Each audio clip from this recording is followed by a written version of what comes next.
안녕하세요. 테크크리에이터 꿀단지 PD입니다. 스마트폰 시장에서 2020년에 가장 많은 관심을 받은 새로운 폼팩터가 폴더블 폰이었다면 2021년에는 롤러블 폰 전쟁이 한바탕 크게 벌어질 것으로 예상되고 있습니다. 스마트폰 시장에서의 기술 경쟁은 대한민국과 중국의 경쟁 구도로 계속해서 이어지고 있습니다. 삼성전자의 갤럭시 폴드나 갤럭시 Z 폴드가 하웨이의 메이트 X나 로열러의 플렉스 파이를 완전하게 압도하는 성과를 내고 있고, 역시나 삼성전자의 갤럭시 Z 플립이 모토로라의 레이저보다는 한 수 위의 차원이라는 기술력을 보여준 바 있습니다. 대한민국과 중국의 폴더블 폰 기술 경쟁 흐름을 보면 처음에는 중국이 먼저 제품을 공개하기도 하고 시제품을 선보이면서 뭔가 앞서가 나가는 모습을 보이기도 했지만 결국 삼성전자가 기술적으로 압도하는 모습을 보여줬습니다. 그런 경쟁 흐름이 롤러블 폰에서도 비슷하게 시작되었는데 LG전자든 삼성전자든 이번에도 중국을 확실하게 눌러주기를 바랍니다. 롤러블 폰으로 가장 많은 관심을 받고 있는 기업은 LG전자입니다. LG전자는 롤러블 TV를 수년 동안 계속 보여주면서 롤러블 폰 시장에서도 제법 괜찮은 제품을 내지 않을까라는 기대를 소비자들에게 계속 갖게 만들었습니다. 사실 TV와 스마트폰은 디스플레이 크기부터 완전히 다르기 때문에 전혀 다른 기술이라고 해도 과언이 아닌데, LG전자는 이미 롤러블 TV에 이어서 롤러블 폰도 완성 단계에 있는 시제품을 테스트하고 있는 것으로 알려져 있고, 지난 2020년 9월 14일 LG 발표 마지막에 롤러블 폰 티저 영상을 공개하면서 그동안 소문으로만 나돌았던 LG 롤러블 폰을 LG 익스플로러 프로젝트 두 번째 스마트폰으로 공식화했습니다. 그런데 날짜상으로는 조금 더 빠르게 중국의 TCL이 2020년 9월 3일 독일에서 열린 이파 2020 현장에서 미래 컨셉 제품으로 롤러블 폰을 발표했고, 대중에 공개하진 않았지만 발표 현장에 발표자가 손에 실물을 들고 나오기도 했습니다. 여기서 문제는 실물을 들고 나오기는 했는데 시연을 하는 과정에서 디스플레이가 늘어났다 줄어드는 모습을 살짝 보여주는 것 같기는 한데 정말 얼렁뚱땅 그냥 넘어가 버렸습니다. 생긴 모습만 보면 정면뿐만 아니라 측면까지 완전하게 디스플레이가 감싸고 있는 모습을 보여줘서 약간 특이하기는 했어요. 중국의 TCL은 지난 2020년 초에도 장난을 친 적이 있습니다. 롤러블 폰 컨셉폰이라고 실물을 공개했는데 막상 사람들이 와서 보니까 작동하는 제품이 아니라 디스플레이가 슬라이딩 되는 것은 맞는데 그냥 정말 슬라이딩만 되는 모고폰 수준이었습니다. TCL은 예전부터 신기한 형태의 디스플레이를 세계적인 간접 박람회에서 종종 보여주곤 했었고, 지난 2019년 스페인에서 열린 MWC 2019에서도 디스플레이를 기계가 자동으로 접었다 폈다 하는 모습을 보여주기도 했습니다. TCL이 새로운 형태의 디스플레이를 계속해서 보여주는 것은 스마트폰 시장에서 뭔가 하려는 것이 아니라 기술 과시의 목적이 가장 강합니다. 여기서 잠깐 TV 시장 점유율을 잠깐 보고 가면 2019년 2분기에는 대한민국이 중국보다 더 많은 TV를 팔았지만 2020년 2분기에는 중국이 대한민국보다 TV를 더 많이 팔았습니다. 그 중심에는 2020년 2분기에 LG전자를 넘어서 2위의 판매량을 기록한 TCL이 있었습니다. 결론적으로 TCL은 디스플레이를 많이 팔아야 하는 기업이고 스마트폰이 주력 사업 분야가 아니기 때문에 롤러블 폰은 기술적인 가시만 하고 컨셉폰에서 끝날 겁니다.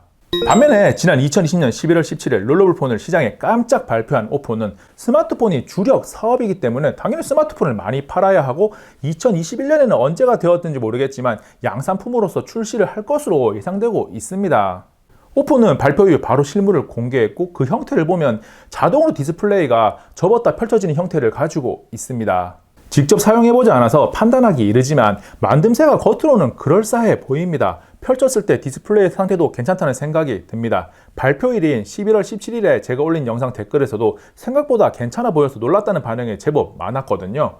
오포가 발표를 하면서 출시에 대한 이야기는 전혀 하지 않았지만 롤러블 폰의 이름을 오포 X2021이라고 붙여준 것을 생각해보면 2021년에 무조건 출시를 하겠다는 것을 알 수 있는데, 상용화를 위한 대량 생산은 또 다른 차원의 기술이 필요하기 때문에 2021년 상반기에는 조금 이르고 하반기 정도에 시장에 나올 것으로 예상되고 있습니다. TCL의 장난을 넘어 오포가 보여준 롤러블 폰을 보면 그렇다면 LG와 삼성의 롤러블 폰은 어떻게 진행되고 있을까라는 생각을 하지 않을 수 없습니다. 특히 LG전자는 롤러블 폰에 대한 티저 영상만 살짝 공개하기는 했지만 업계에서 바라보는 것도 그렇고 대중이 바라보는 시각도 그 어떤 기업보다도 빠르게 롤러블 폰을 상용화할 것이라고 기대를 한몸에 받고 있습니다. 지금까지 공개된 특허 내용이나 각종 루머를 종합해보면 LG전자는 디스플레이를 양쪽으로 펼치는 형태고 삼성전자는 오포와 마찬가지로 한쪽으로 펼치는 형태입니다. 제품이 등장하지 않은 현 시점에서 어떤 형태가 더 좋다고 판단하기는 이르지만 우리가 스마트폰을 손으로 잡고 있다는 것을 가정해보면 디스플레이가 양쪽으로 자동으로 벌어진다는 것은 한 손으로 잡고 있기에는 조금 애매할 수 있거든요. 그래서 디스플레이가 자동으로 움직인다는 가정하에 한쪽으로만 펼쳐지는 게 더 편하지 않을까라는 생각을 해볼 수 있습니다. 그런데 롤러블 폰을 손으로 직접 당기거나 밀어서 디스플레이를 펼치거나 접을 수 있다면 손맛이 상당히 좋을 것 같거든요.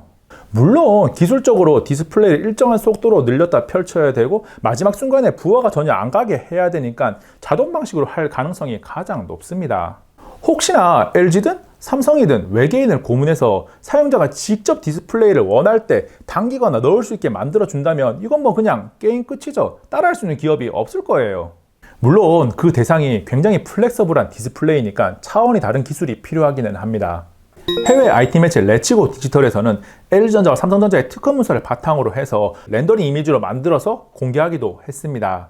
그 모습을 보면 특허 내용대로 LG전자의 롤러블 폰 이미지는 양쪽으로 당기는 형태를 구현했고 삼성전자의 롤러블 폰은 한쪽으로 당기는 형태로 구현했습니다. 덧붙여서 삼성전자는 폴더블 폰에서 가로와 세로 모두 접었듯이 롤러블 폰에서도 길게 디스플레이가 늘어나는 특허도 등록을 해뒀습니다. 실제 제품으로 나오게 하는 모양이 조금 기괴하긴 한데 접었을 때 크기가 갤럭시 Z 플립 정도로만 줄일 수만 있다면 충분히 성공할 수 있을 것도 같습니다. 삼성은 이재용 부회장이 R&D 캠퍼스 방문 시에 찍힌 사진에서 손에 뭔가 새로운 스마트폰을 들고 있는 모습을 보여주기도 했고 많은 기자들이 이것을 보고 롤러블 폰이 아니야 라는 추측을 하기도 했습니다. 사실 사진만 보면 이재용 부회장 손에 있는 스마트폰이 롤러블 폰인지 차기 갤럭시 S 시리즈인지 전혀 알 수가 없는데 롤러블 폰이라는 이야기가 나온 것은 아니 땡 굴뚝 연기 날까라는 속담이 있듯이 뭔가 롤러블 폰의 시제품을 이미 테스트하고 있다는 것을 알 수 있습니다.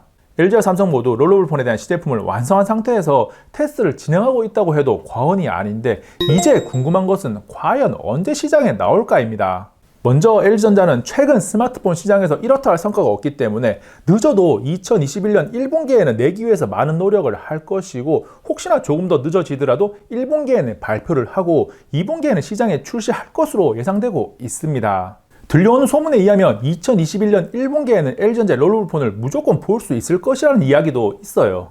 삼성전자는 갤럭시 Z 폴드 3, 갤럭시 Z 플립 2, 갤럭시 Z 폴드 FE 등을 계속 내놓으면서 이미 잘 되고 있는 폴더블 폰 시장에 조금 더 집중을 할 것이기 때문에 롤러블 폰은 하반기 정도에 공개만 하고 출시는 2022년으로 미룰 수도 있습니다.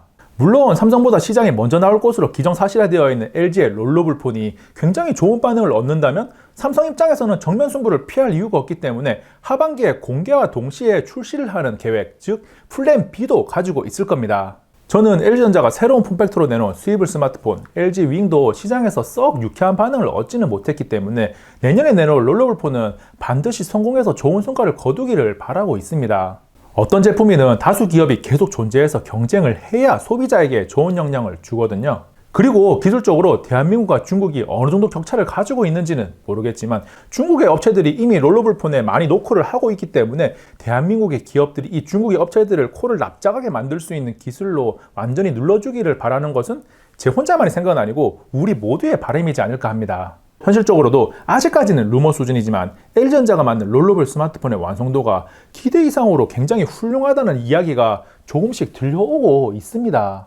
한 가지 또 다른 쟁점은 가격과 스펙인데 누가 봐도 프리미엄 폰이라고 할 수 있는 롤러블 폰에 LG전자가 중국형 라인업에 있는 AP를 넣을 것이라는 루머가 돌고 있어서 정말 걱정입니다.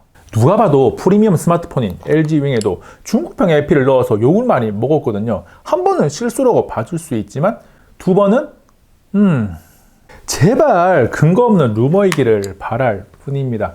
가격은 갤럭시 폴드나 갤럭시 폴드2와 비슷한 200만원대에서 형성될 것으로 예상되고 있는데 최신 기술을 인정하는 소비자들은 충분히 납득할 수 있는 가격이지만 그냥 여러 대 스마트폰 중에 하나로 바라보는 소비자들은 조금 비싼 제품일 뿐이겠죠. 이미 시작된 롤러블폰 전쟁에서 첫 발은 중국이 먼저 쐈지만 마지막에 대포를 빵 쏘면서 환하게 웃는 것은 LG든 삼성이든 우리 기업이 되기를 바라고 폴더블 폰 하면 삼성전자, 롤러블 폰 하면 LG전자 이런 구도가 만들어진다면 저에게 돌아오는 이득이 하나도 없더라도 그냥 기분이 좋을 것 같습니다. 이번 영상은 여기까지. 다음에 또 만나요. 안녕. 영상 아직 안 끝났습니다. 여기 있는 꿀단지 눌러야 끝나요. 그러면 꿀단지 PD 영상을 계속 받아볼 수 있거든요. 여기 있는 이 영상 폴더블 폰처럼 굉장히 참신한 영상이고요. 여기 있는 이 영상 롤러블 폰처럼 가장 따끈따끈한 영상입니다.